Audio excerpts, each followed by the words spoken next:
Well, good morning, everybody. Welcome to the Underhood Show, presented by Mel Hamilton Ford. My name is Phil Nightingale. This is Scotty. Scotty, what's going on, buddy? Man? I'm doing good. How's it going? Pretty good, buddy. Hey, it's a brand new year. Can you believe 25 is gone and we're in 26 already? God, I'm getting old. Hey, I'm a little older than you, buddy. You're way older than me. Yeah. You have way less hair than I do, too. I get that, too. Looks like it on the screen there, too, doesn't it? It's a reflection. It's kind of sounds like that. Gus was trying to adjust the camera. Didn't do a very good job of getting my hairline looking better. No. So, hey, it's a call-in show, 316-462-3673. Anything ailing your car, tires, brakes, batteries, anything from that world, we love to take your call. We want to talk about anything in the automobile world. We'd love to hear you. And you get a great price package for each and every caller, not the chat line, but each and every caller calls in the show. Josh is off today. He's out in Colorado skiing with his boys. I know he's having a blast there. I haven't skied in a long time, but boy, I sure would love to go again because I sure love to ski. I go every year. Do you? I board, but yeah. You snowboard? Yeah. I've never tried that. I was scared to hell out of it. Don't, man. Yeah, I get it. So, hey, anyway, so let's get the phones ringing. 316-462-3673. That comes right to the front desk. Tell the girls you want to get past into the podcast. We'll get you on the air. And Scotty, I know you can rattle it off in a heartbeat. We finally have updated our pricing on this thing because we've held it at that $130 forever. It's $205. Yeah, that sounds about right. So I'm sure you can rattle everything off this package. So Yeah. rattle off. What do you get Absolutely. for each and every package for the $205? $10 for Mel's Diner. That's one. Yep. Okay. $10 Mill Diner. Yep. Oil change, tire rotation. Yep. You got the BG products package. MOA and 44K. 44K. Yep. Yep. And then nitrogen for your tires. Nitrogen, right? And then is it enrollment? What am I missing? There's a fifth one. Well, we got the multi-point inspection, which is the most expensive thing on that thing. I get it. That $10 to Ford Pass Rewards. Ford Pass Rewards, that's what it is. Yeah. So you get $10 to spend on something. $10 to Mel's Diner, the works package, and everything else too. So hey, cold weather's right around the corner. Yes, it is. Well, I guess I shouldn't say that it's here. As Yeah. much as I hate to say it, I hate it. Yeah. So Scotty wants to talk about, and I agree with him, we need to talk about diesels. Anybody driving a diesel, you need to be listen to this and understand what's happening. Of course, we'll talk a little bit about gas motors too on this getting cold weather, what you need to do there too.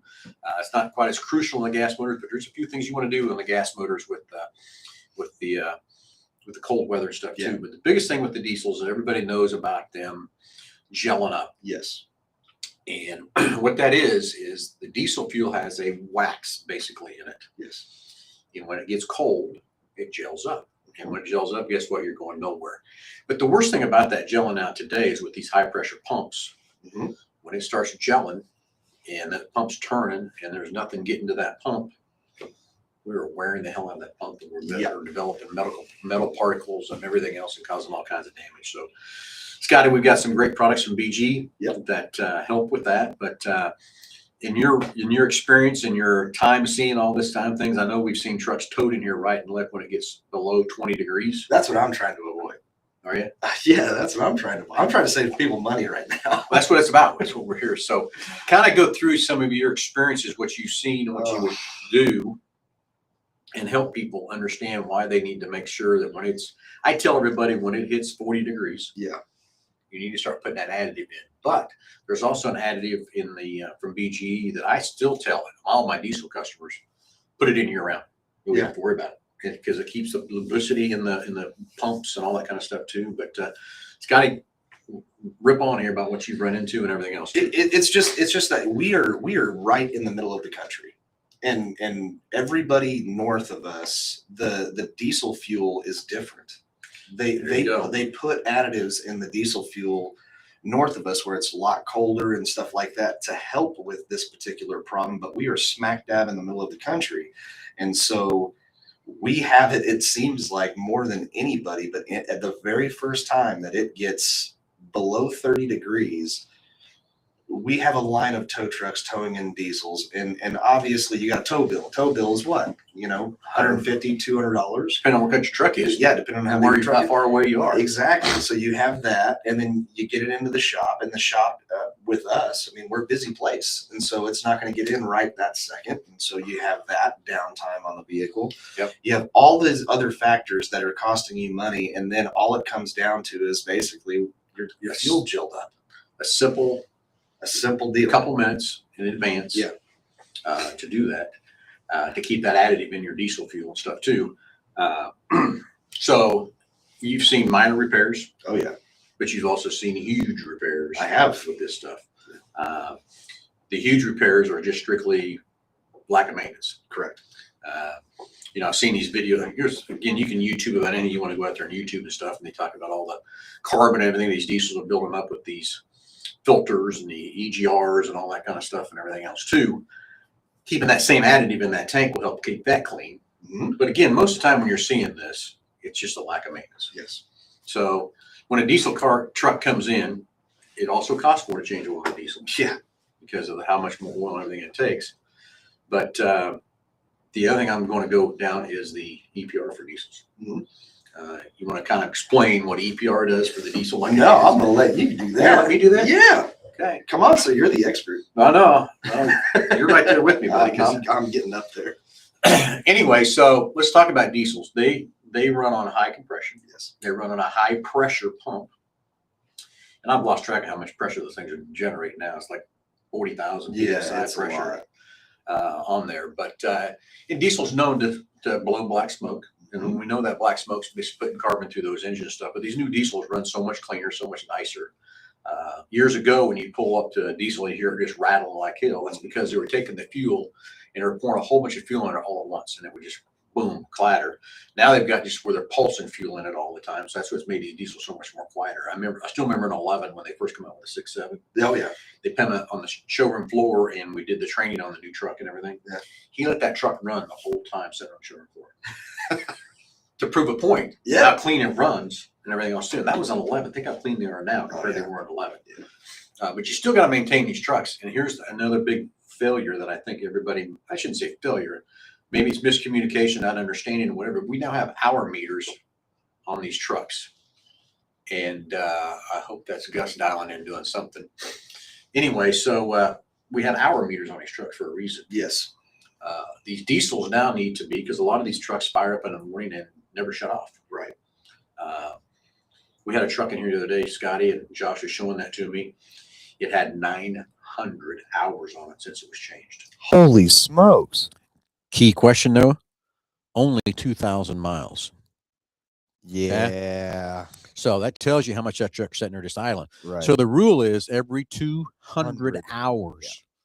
So that truck should have had at least 5 oil changes. Right. And it had 1. So now you think about how much carbon, how much wear, how much stuff they've already done to that motor and from that part. Yeah. So now we got to clean it up. Yes.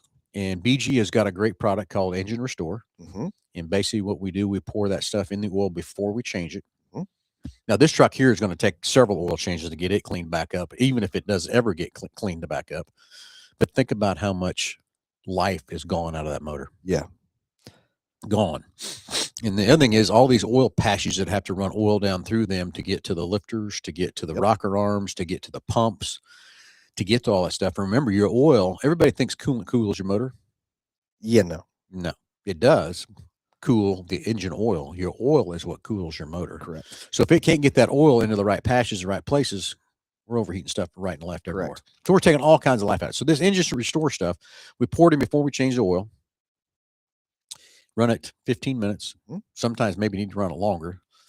And watch that stuff come out. I mean, it's coming out there like it's charcoal. I've seen it come out so it's crazy coming out of the pan.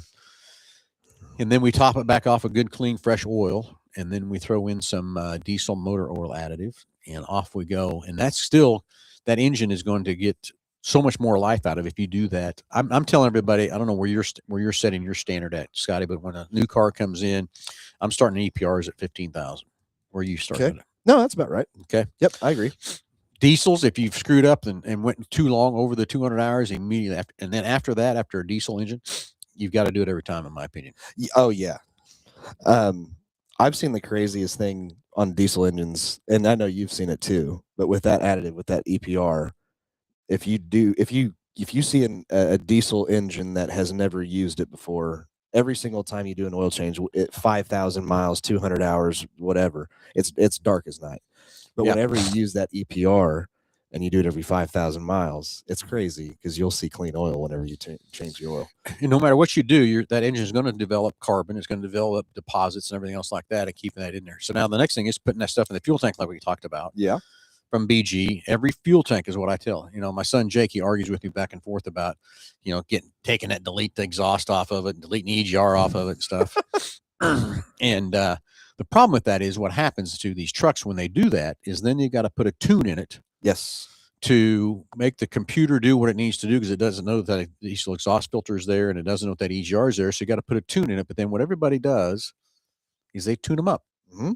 And I don't know about you, Scotty, but I've towed a lot with these 6.7s, and I don't know why we need to tune them up. There's enough power there than this. Just leave them alone.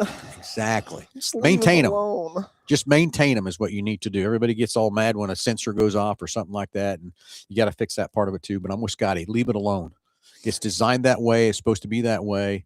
Putting that tune in there, all you're doing is taking extra stress on those pistons and rods and crank, and it'll live for a little while, but it's not going to live as long as it possibly could from that part. I heard a technician say something kind of brilliant, and it's lived with me forever. But he was basically, it was along the lines of the tune or putting a lift or anything like that, and it was just like, you do realize that they've had engineers that legitimately designed this truck to do this thing to make it the most efficient vehicle it could possibly be, and you're messing with that. That's it's like, I'm like, oh yeah, that's a good point. Now let's go. Let's even switch more gears now to, we're talking about trucks, lift trucks, and all that kind of stuff too. And again, there's engineers that design the right lifts and everything else from that part to design a right lift. So the geometry of the steering changes when you raise them, and if you don't change the steering and all that stuff together, trucks don't drive crazy. And I remember when we first started putting lift kits on trucks years ago, they drive like, they drive terrible. Yeah, they drive like crap. But now some of these lift kit companies out there have done a great job. But again, when you do it correctly and do it right, it costs a lot of money. Yes, it does. Yeah, you get what you pay for in that situation. So I love the way a good lifted truck looks. I do too. And what it handles and what it sounds, because we sell the Shelbys, which drive very well. And, Shelby's done a great job engineering the trucks. And then we've got the Roush trucks also with the lifts on them. Yeah, but those guys have their own engineers. Exactly. Doing the exact same thing. They're engineering what they're putting underneath those trucks. Correct. From that part. And now, Scotty, we got a new, I keep switching gears going all over the place here too. But we'll get to that here. So I'll try to remember that here in a minute.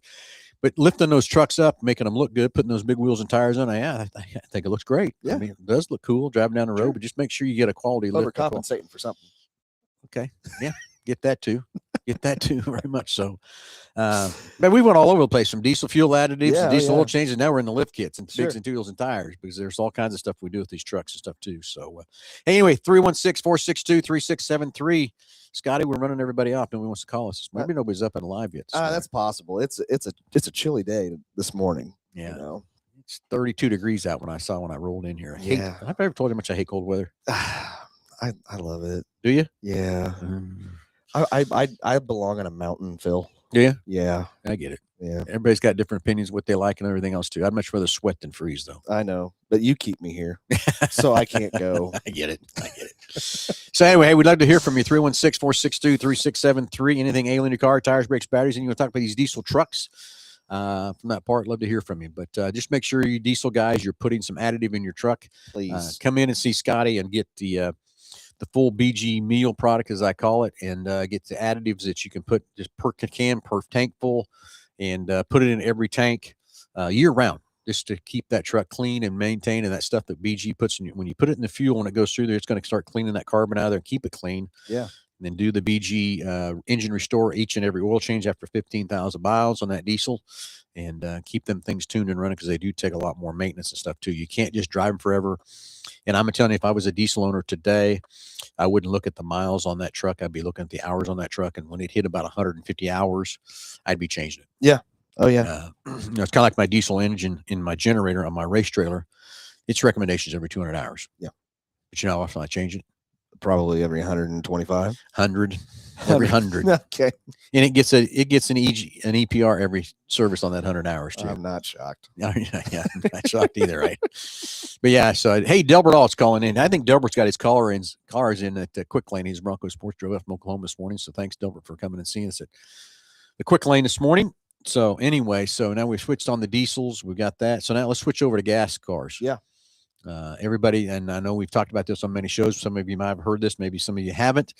But in this weather, there's still condensation that develops in your fuel tank, and it gets more prevalent in the winter And that gap from the top of the fuel tank to where your fuel tank level is, that's where that moisture builds on top of that fuel tank.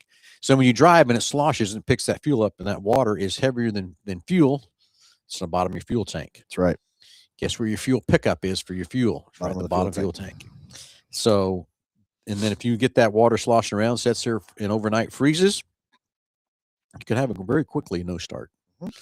And we've seen, I'm sure, Scotty, you've seen many situations, Tony, where, you know, I know fuel stations can't control what fuel they get. Yeah. But there's times they can get bad fuel and stuff. I've seen it over many times over the years. Oh, yeah. Get some bad fuel or whatever.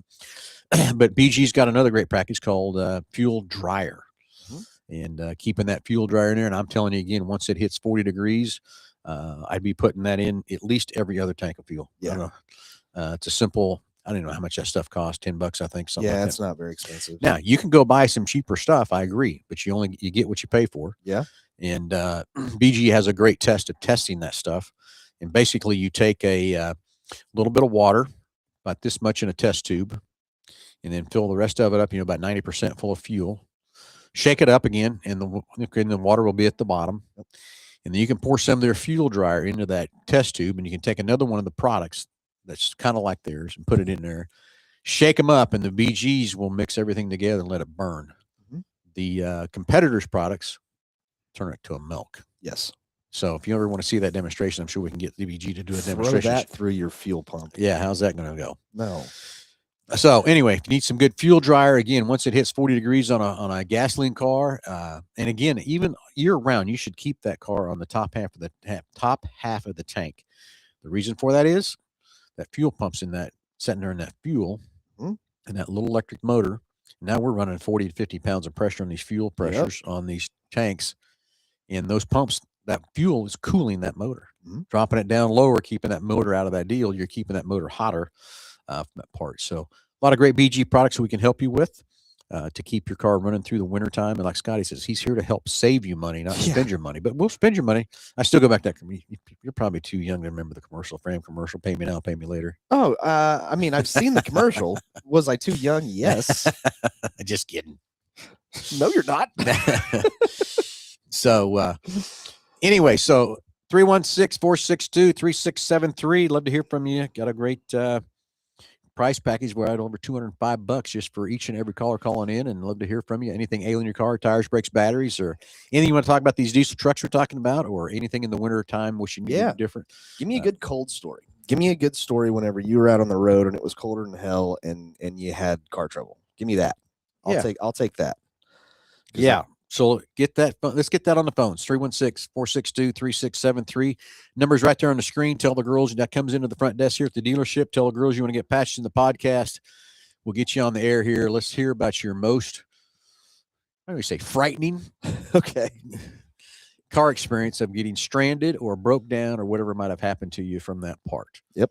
So the fact that we've got like people now that have those video cameras on that look out and you see all the crazy, see everything. Oh, that's nuts. There is some wild videos out there. There's stuff happening. Yeah, a little bit.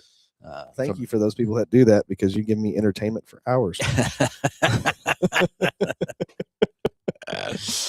Yeah, exactly. So anyway, Scotty, anything happen exciting this week on the shop? Anything that we've it's been a busy, crazy. I mean, it's just like yesterday seemed like a Monday, but it was Friday.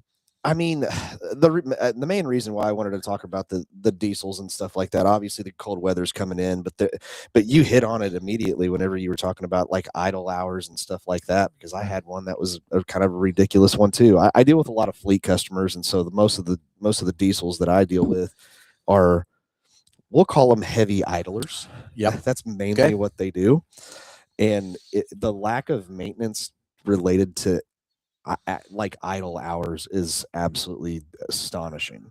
Mm-hmm. I had one, I think it was, I want to say it was like maybe 1,200 hours between oil changes.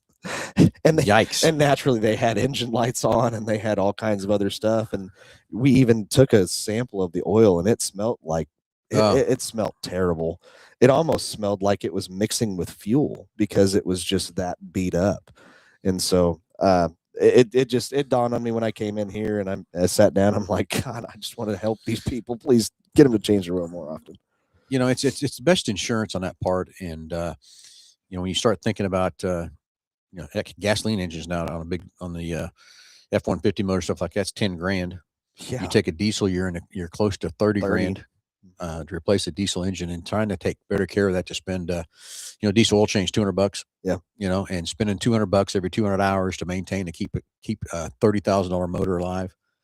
You know, another thing, click, you know, you watch all these different videos and different things come on there, and this was another big diesel shop. I can't remember exactly where they were from, but he put a video out there talking about the 10-speed transmissions in these new Super Duties, and Ford having their recommendation out there of a service on the transmissions of 150,000, and he's trying to tell everybody how crazy and how stupid that is. And he says, you know, these big trucks are pulling so much weight, even if they're not pulling anything, just running normally down the road and stuff like that too. And he brought up a good point, just like we're bringing up here too. He says, you know, even if you just, you know, the flush is the best way to service one of these trucks today, one of these transmission today. He said, but even if you just pull the pan and put a new filter in and get at least some good oil in it. And he was telling everybody, if you're pulling 15,000, and I agree with him, every 15,000 to service that transmission. I mean, hey, what's a transmission now? 6-8 grand? Yeah. On one of those trucks. 9. Again, we're talking about that thing too. And remember, transmission fluid is in there. There's no cooler. There is coolers on them, but they're still developing heat. And the harder you pull, the more you do, the more you break down that fluid. And it's like the guy said, there's no way this fluid can live at 150,000. Even under normal driving condition. If you never pulled once with it, it can never last 150,000 miles. So where I was headed of the maintenance manual that you get when you purchase your new car, that is the minimum you have to do to that car to keep it alive. That's what Phil says. You know what I say? What? That's the manufacturer saying you need to do at least this because we just need you to get to this point. No, that's true. That's you're exactly right. I just need you to get to this point. After that point, it's your baby. It's your baby. Yeah. You just need to get to this point. So if you want to protect your investment, make it live as long as you possibly can, come see Scotty. Let Scotty sit down with you and put a maintenance schedule together that fits your driving habits, your needs, and everything else pertaining to your vehicle. I mean, whether it's an small SUV, whether it's a light duty truck like an F-150 or a Ranger, and then when you get to the Super Duties, and then when you get to the big 450s, I mean, those 450s, that's what they're designed to do is pull 100%. I promise you, anybody's got a 450, that's all it's doing is towing. Yes. That's why you buy one of those big 450s to do that. So just put a maintenance schedule together, protect yourself, and don't pay attention to that owner's manual. That'll give you a guide, but that's the minimum, or like Scotty says, that gets you out of the warranty period.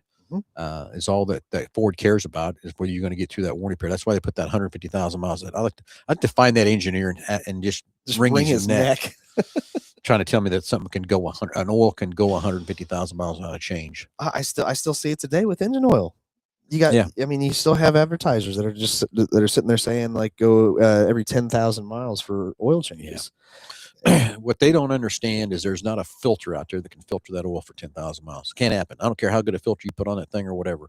Cannot filter that oil for 10,000 miles. Can't happen. No. And now here's what I will say about there are full synthetic oils out there that are really good. And I'm a firm believer in full synthetics. I think it's a so much better protector, everything else like that. And remember, your most damage or most wear on your engine, on any engine, is a startup. Yes. Because there's no oil anywhere. The full synthetics get to those places so much faster than a multi-blend or even for sure a conventional oil. But when you put that in there, that does not make it be to extend the oil life. Okay. Now, is that oil still protecting? So when you get a new oil, here's 0, here's 100% protection. Does that full synthetic protect like this and go like this? Yeah. So is it still protecting over, say, 10,000 miles? It probably is. But the problem is all that dirt, all that soot, all that wear particles, all that being developed in there is in that filter. So some of those full synthetic places, well, just change the filter, put another quart of oil and keep going. That oil's still dirty. Yeah, there's still stuff in it. There's still crap in it. Okay. So that full synthetic is just better protecting you for that first 5,000 miles than it is trying to protect you for 10,000. It is, when you look at what it's lubricating and what's doing, it's great. But what it's carrying through your engine and carrying through there, whole different ball game. And I'll argue with anybody that wants to talk to me about that. upside and down in one way, shape, or the other is I will give you great on your full synthetic oils that they are so much better protectors. They are so much better than a multi-blend synthetic. But I still think for what we're doing today with our average consumer cars and what everybody's driving, a multi-blend synthetic is the most popular and the most best for your car. You want to spend a little bit more and get a little bit more better protection, go ahead and go with the full synthetics, but it does not extend that life of that oil change. Correct. And there are even engines now that require it. You Yeah. have to have full synthetic in a lot of the engines that are out there anymore today. And there's Oh shoot, Scotty, we've had a call hanging out here, and I didn't know. shoot. I missed it. Sigh. Here we were rolling, and you messed up. I missed the call. So Richard, I'm very sorry. Wasn't paying. We got going on everything, and messed up and missed that call. So we'll get Richard on the line, and But yeah, I was just gonna say a whole bunch of engines require full synthetic anymore. The way Okay, that here they're we go. designed, Let's get- so there we go. Richard, you're live with Under the Hood. Yeah, Man, I'm sorry. We I were really sitting. don't. Our bad. We were sitting here jawing around and I didn't look down at my phone, buddy. So I'm very sorry we had you on hold there for a while. Oh, not a problem at all. You know what? I don't really know anything about diesels except, and that's kind of like why I have never gotten a truck with a diesel engine. Really don't know much about them at all. I know quite a bit about your gasoline engine. Now, what's just let me ask some technical stuff. Sure. What's like what's like the compression ratio in like a truck engine for a pickup? Oh, For the God. compression on a diesel, isn't a diesel engine quite a lot higher compression? Yeah, exactly. It has to have that compression since there's no spark plug to basically ignite the fuel. So basically, let's take the average engine out there today is about a 9 or 10 to 1 compression. Your diesels are anywhere depending on the manufacturer and stuff like that. They're about a 14 to about a 16 to 1 compression ratio. So that's almost double more what you have to, because basically as that piston is coming up, it's got to compress that fuel to make it get the spark in there is what has to happen. Now, these don't have spark plug, do they? What do they have? Like a glow plug? plugs. Yeah. So basically the new trucks today, when you turn your ignition on, you should leave the heat on for a little bit. That's when the glow plug is actually going in there and heating the cylinder up. It's like the size of a pencil that sticks down in the cylinder, and then the computer knows the outside air temperature, knows the coolant temperature, all that kind of stuff. So it knows how long it needs to turn on that glow plug to first ignite that thing as you go to start it.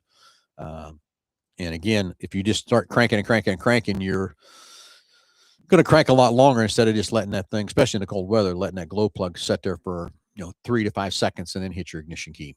Start it. Well, let me ask this: like a spark plug, it sparks every time it's needing to. When it's timing and all that, it sparks when it needs to. Does the glow plug spark, or does it just stay on permanent, like while it's running? No, the glow plug strictly just does it enough to get it started, and then that's it. And after that, then there's enough heat generated, enough compression generated, and stuff that diesel will continue to fire and run. Yep. And the other thing. Okay, I didn't know that.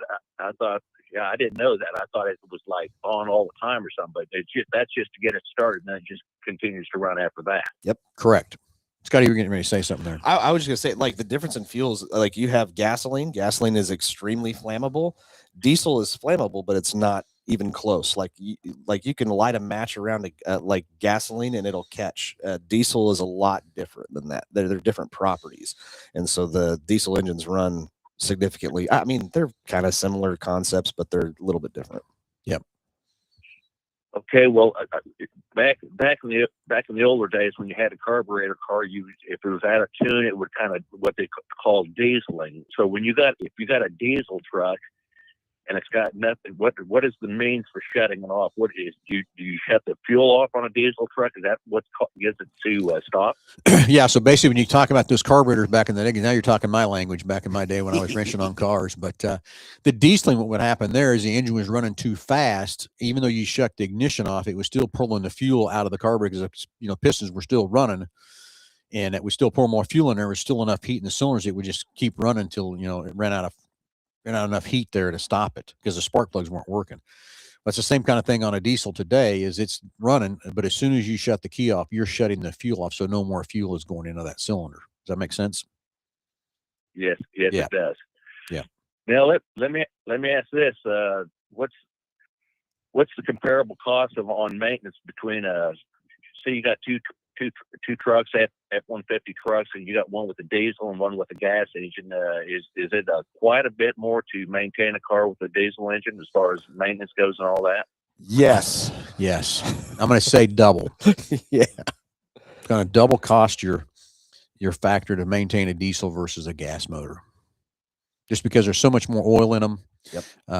The other thing is, like on a diesel fuel filters, I tell everybody you change them every other oil change, where, you know, a gas There's motor, two of them. there's two of them. That's the biggest thing there is keeping the engine's oil change services more, and then the diesel fuel filters.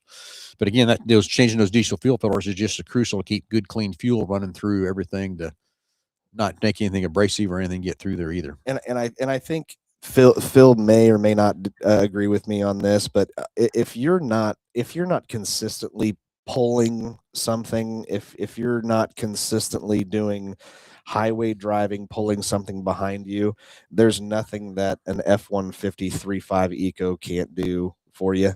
Unless you're pulling, unless you're doing something to where it requires a diesel, like, just the cost of maintenance is so significantly less on a 3.5 Eco compared to a diesel.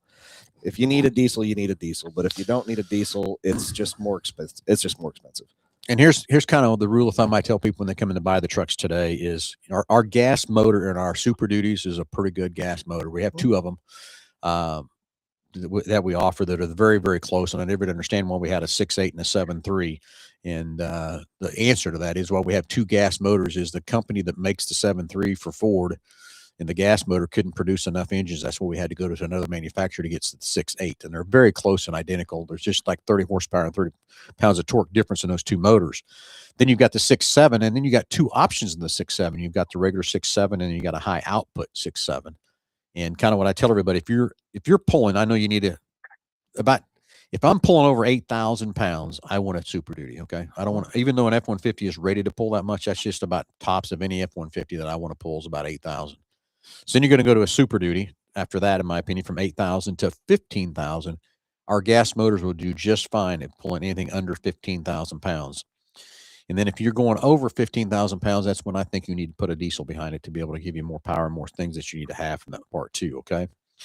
And then the high output is if you're pulling anything, in my opinion, over 20,000 pounds, you want to put that high output in. But again, the high output is kind of overtaking the regular 6.7 by far right now, because everybody just wants that extra power, extra torque that 6.7 high output has from that part. So kind of my rule of thumb there on that part. Let me. I got two more questions. Keep them coming, buddy. Keep them coming, man. Okay. Let's see. Now, if you maintain a regular gasoline engine, I've gotten over 300,000 miles out of one. What's the lifespan on like a diesel? Can you get that at least adding more, maybe? That's a trick question. Yeah, if it's maintained right. Yeah, Ford has designed that truck to be maintained correctly, not by their standards. I'll tell you that already. Yeah. Don't pay to their standards. Let Scotty sit down with you and show you how to set up the right deal. But they've designed every component on that Super Duty to run 300,000. And I've seen many of them with over 500,000 miles on the Super Duties. But also, again, like we were talking about earlier, take into account if it's a vehicle that idles a lot, you gotta take in engine hours as well. Yep. Not the miles. Not the miles. I have a younger brother. Who used to raise livestock, and he'd pull a livestock trailer. He had to have a diesel. He said he could go up hills and down hills and everything. It was so much easier to have the diesel. But for everyday driving, like you say, if you're not really doing a whole lot of pulling, your gasoline engines are as adequate, correct? Yeah. Yep. Here's what I'll say. There's a lot of guys who just want to drive a Super Duty, want that bigger truck and everything else too. And I get that. I'm driving a Super Duty right now, and haven't drove one for a while just because I love driving an F-150, and I got into one because right in the year of the model change year, and I didn't want to jump in another 25 F-150, so I jumped in a 26 Super Duty, and it's a different driving truck. It's funner, it's easier, but I miss some of the tech that's not in the Super Duty, that's not in the F-150. So there's a lot of trade-offs in different trucks to which way to fit you and stuff too. But there's guys who just love the love the Super Duty, and I've tried to talk to guys about not pulling over 15,000. Don't need it. Just need a gas motor, and they said, nope, I want a diesel. Okay, great. For when they do want the power, whatever. But I will tell you, take that high output with nothing on it, hook it up, and I mean, you step on it, you better hang on because it's going to go from that part. And it's like I just love the power. Hey, the 3.5 got some guts in it. Oh, it too. does You too. chill Oh, out. That's probably what we need to do. We need to go take and race a 3.5 F-150 with a high output 6.7. I have one. Okay, I'm driving one. Maybe we need to have a little drag race, see I'll- what goes faster. I'll participate. Threaten me with a good time. Okay, what other question you got for Yeah, us? what do Some you got? great questions there too. Appreciate the questions. Oh, I think that's about it. I might give you a story about some driving in some hazardous weather though, as far as winter weather. Oh, bring it goes. Okay, yeah, love to hear that.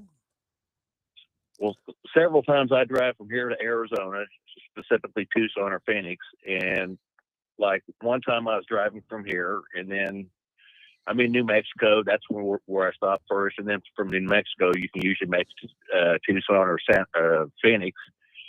But I took the south route, 54, going down towards there, and then when you're down there in the desert area in New Mexico, it's just great. And then you go through the hill or the mountains there, like Tonto National Forest. Uh-huh. So one time I'm driving. It's absolutely perfect in the morning. Dry down in the desert area. Get up in the mountains, and then all of a sudden you get these gigantic snowflakes, and it's already narrow roads up there. Yeah. So I'm driving along, and there's about 3 inches of slush on the road, and you got inclines and declines and like 90-degree hairpin turns going through those mountains there. Oh, yeah. So one time, about 20 years ago, coming down a decline, slush on the road, and it was like I can see it like a 90-degree left turn about 50 yards off. So I'm on the brakes going very slow. And just because of the slush, this car just kept on like creeping and getting closer to that dill there. And I was going about 5 miles an hour with the brakes on way back. I had my door open. At 5 miles an hour, I had my door open, thinking that this thing was not going to get stopped before it had to make a left-hand turn. You were ready to bail out. Yes. Oh, God. Oh, no. Because of the slush on the road, I mean, this car was just not, and like a 30-degree decline. Good It just grief. wasn't stopping. Oh, So I had the door open, probably about 20 feet from like ditching. Car stopped. Now I just inched it around the corner there and got out of that. That's the closest I've come to death in my life. I'd like to know where your heart rate at and your blood pressure's at about that time too. Man. But That car was just about to go over. I had the door open, 1 foot out. And it was just about ready to go. Well, So we're that's- glad you're still here. yeah. Well, I kind of got a similar story to that. I went skiing up in Red River, New Mexico, when we started coming out of there, and it was snowing pretty good, and got the same kind of thing. Getting those highways out there and coming through there, it's all narrow and stuff. It was a Tetris road home trip for me too. Quit telling people my secret places. That's where I go. I go to Angel Fire, Taos, and Red River. Yeah, skied there a lot. So the thing that struck me as soon as I was working my way down from that stuff and getting out of it, and then the weather again started improving. As we get out of the upper elevations, I see a little old lady going opposite direction. I know she's just heading right into that stuff. Oh, So I mean, I just it's an older lady in a kind of a smaller car, and I just thought to myself, "Oh boy, you're in for it now." yeah, well, So got very lucky there, didn't you? I did. Okay, sir. Thank you very much. hey, No, hey, appreciate all the questions. Appreciate all the questions. Those were good. That was very good. Very good. So, hey, have a great new year and call in anytime. Okay. All right. All right, Scotty. Why are you telling everybody my secret places? I'll get you. I used to ski there a lot though. Red River? Yep. No kidding. Okay, there was a run up there skiing called Coming Home or Going Home. Yeah. Or Yeah, something that's like that. that's the You'd get on a bus. Uh-huh. You'd get on, like, the list is code, I think, at 4 o'clock. You get on the bus at 3:45, Uh-huh. so you could go way up there on that deal and come and take that long ski trip. Oh, absolutely. Come back on the longest trip. Yeah, I used to do that a lot. Did you ever go to Taos? Oh yeah, ski Taos too. That is the steepest mountain I've ever been on in my life. Yeah, it is pretty tough. My goodness. Yeah, it was awesome. Anyway, sorry, very fun my bad. snow skiing. Anyway, so Greg Murray, the Power Boost is quicker versus the 3.5 plus the Power Boost has a generator. Yeah, well, Well, that's kind of an unfair deal there, Greg. The Power Boost versus the 3.5. The 3.5, the Power Boost has got more horsepower, more torque with that electric motor sitting there behind it. But I'm driving the 3.5. Are you? Yeah, It's like you need an upgrade. Come see me after the show. Let's get you upgraded into a hybrid. absolutely not. I am a hybrid fan. I will tell you that. I am too. I'm not 100% on the electrics yet. I'm not there. I get a whole Well, bunch of people that tell me otherwise. I'm so- warming up to it. But yeah, but you know, again, they've killed the F-150, but we still have a few sitting here discounted drastically and naturally of that port for that reason. But I'm excited what's coming. They're coming. They're going to put a motor in that thing finally. oh, they are. They are going to put a motor in the Lightning.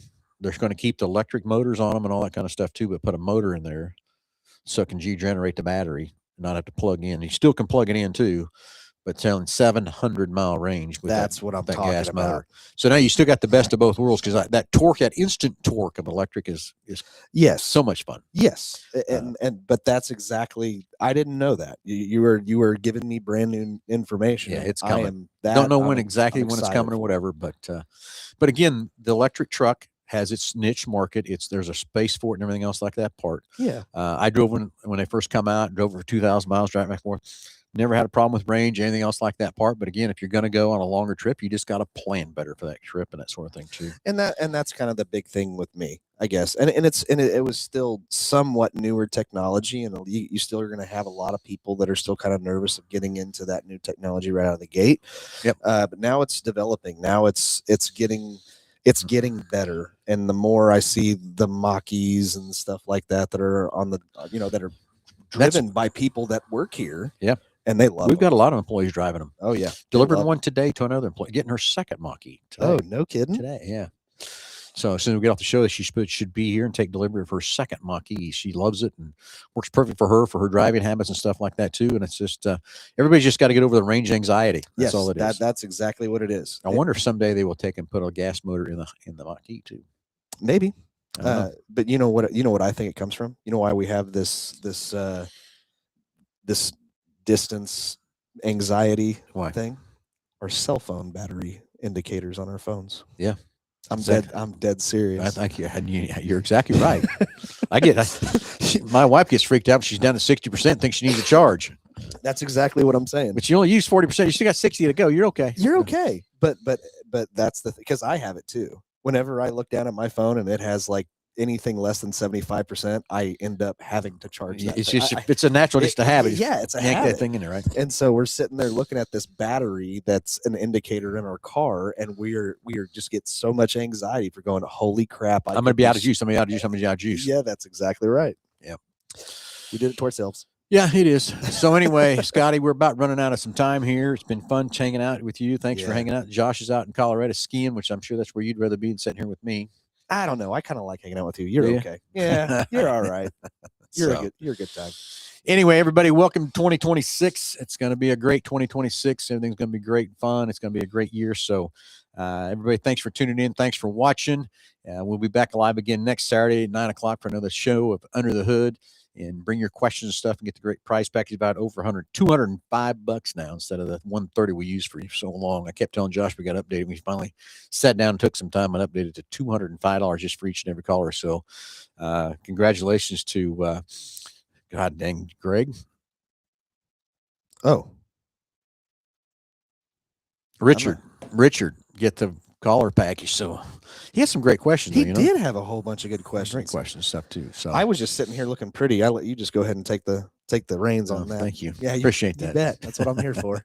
Hey, everybody, have a great Saturday. Stay warm, stay fun. Hey, pack, and make sure when you're ready to come get your car service, come see Scotty. Let him sit down with you, put together a great maintenance plan for your car, and make it live many, many miles as it must be. Everybody, have a great Saturday. We will talk to you next Saturday, 9 o'clock live.